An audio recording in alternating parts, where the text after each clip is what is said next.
Hey, welcome back to the Soul Pod. This is Stacy. Today I want to talk about this thing, triggers. Triggers. You get people talking about triggers all the time. She triggered me, he triggered me, this thing triggered me. We think we know what these are. People the way we're using this word, we think we know what it is. Most of us don't. Like honestly, I this has become such a word that's in vogue that people use it so casually that it's starting to lose its meaning. If you use any word enough the wrong way, it starts to become the meaning of it, but it's not really the meaning of it. Triggers are, this is a word that originally was used in psychology to understand something that was big and deep and heavy and working through. And we'll get into that. But now we use it more casually. Someone might go through the drive through and they get short change and they get to work and they're like, yeah, I got short change at the drive through. That triggered me so bad. Okay, that's not a trigger. Understanding what triggers are, what triggers aren't, will actually help you expand whether you have a true trigger or a false trigger. So let's dive into it.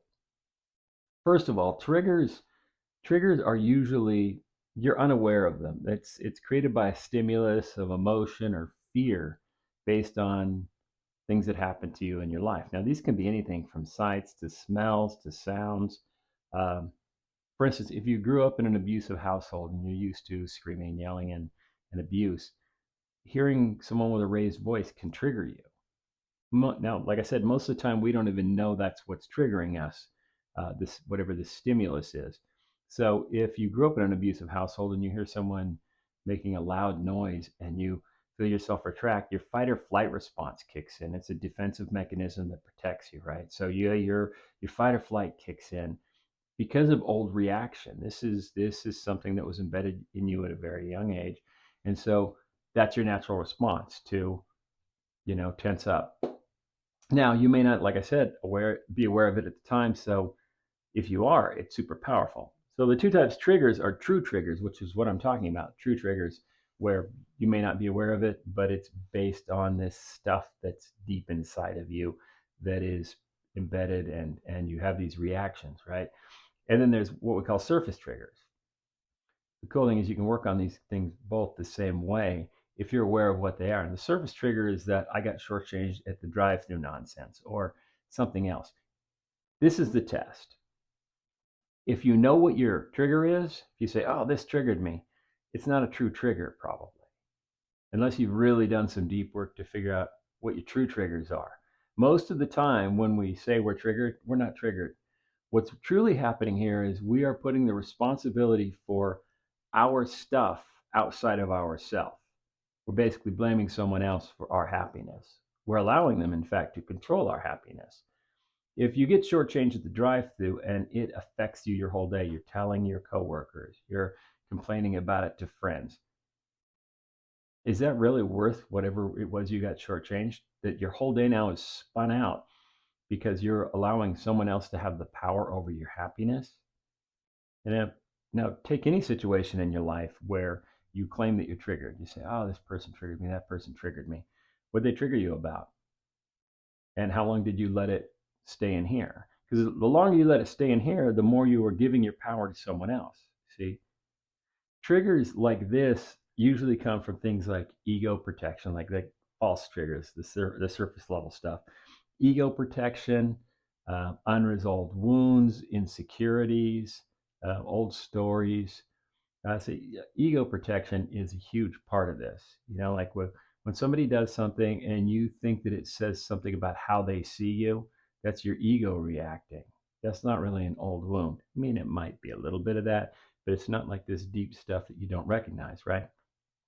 So if you have an ego response to something somebody says and you let that spin you out, that's a choice you're making. If you're aware of it, you can stop it. You can catch yourself and go, I see what you're doing there. Knock that crap off, right? Same thing with insecurities. Ego protection and insecurities kind of hand in hand, right? Insecurities. Okay, here's a story. Recently, I was in a relationship, short-term relationship, couple months, and it ended. It wasn't my choice; it was her choice. Now, I don't know the full story about why it ended, but I started watching my emotions get affected just slightly. Luckily, I've done enough work around that to recognize these things when they come up. But it was interesting watching my stories pop up. Lacking all information, our brains are really good at filling in the blanks. And usually we fill them in with ego or insecurities, right? Insecurities are a really big one in this instance. Stuff will come in, you tell yourself stories. Oh, this person thinks that, or I did this, or she thinks this.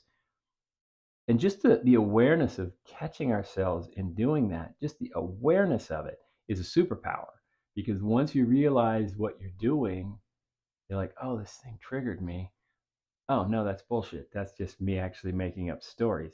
Now, all your happiness resides in here. You can take responsibility for your happiness and you can decide whether or not you're going to be happy. Now, if you're not aware of it and the stories you're telling yourself are outside of yourself, you're powerless because now you're giving full responsibility and ownership to someone else. What are you going to do about that? If I were to say instead, oh, she thinks this and she thinks that, and she, now my feelings are getting hurt, right? Because of the story I'm telling myself, which is probably bullshit. We're telling ourselves a story and we're believing it, and we have no way to know for sure that that's the truth. Well, what's the point in that? So we can play the victim, so we can be unhappy. Where's the value in that? We're not going to find balance doing that. Our story is probably nonsense and it's probably insecurity. See, so that's surface level BS triggers, the ones that aren't really true triggers.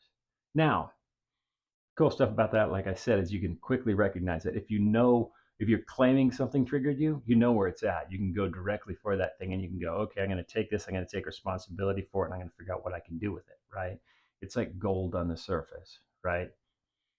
True triggers, these are the ones that you don't always know what it is that's causing it.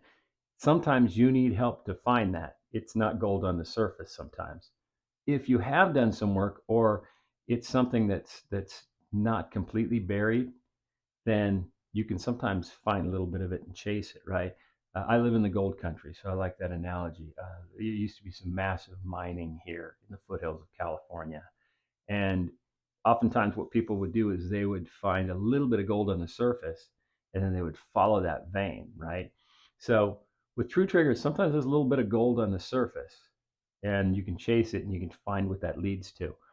If you have childhood trauma and you recognize that you have childhood trauma and you catch something triggering you, you find your fight or flight, get triggered by something, and you go, oof, oh, that's my childhood trauma. And you can go after that little vein of gold there and you can dig down and you can dig down. You can do lots of work over a long period of time to get to that. And the more work you do on that, the more you uncover it, the more you expose it, and you expose it to the light and you can get rid of it. But it's only the awareness of it and going after that helps you get rid of it. And then you can free yourself of those true triggers.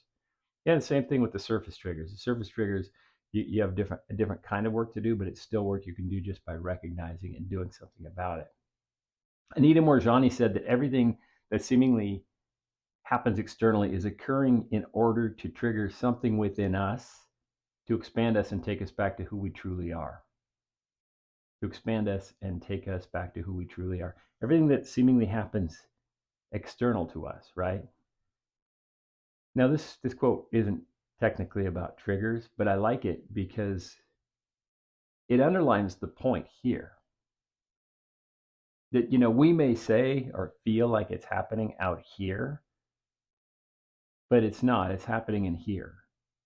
And if we do go chase it, we chase that vein of gold, we can actually use that information to expand ourselves, to become a better, stronger, more powerful, more self-aware version of ourselves and take us back to who we truly are, right? And who are we truly? We're divine, perfect, wonderful spirits. We're souls. We're perfectly born souls who have had stuff happen to us that's been laid over on top of that perfect soul.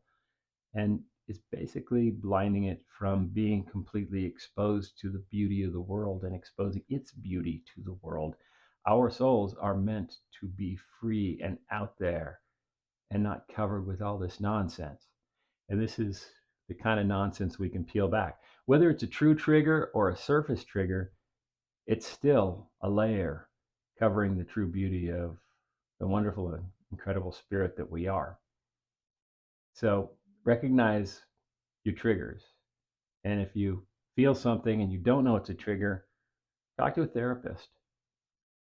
Get to a deeper part of that vein of gold and start mining that stuff. Get through it, work through it, get back to you. Get back to you. Hey, thanks for being here. If you have any comments, please share them below. If you don't watch the Soul Pod or listen to the Soul Podcast, listen to the Soul Podcast. Check it out anywhere that you listen to podcasts. I appreciate that you're here. I appreciate that you're leaving wonderful comments. The channel keeps growing. Thanks for watching. I'll see you on the next one.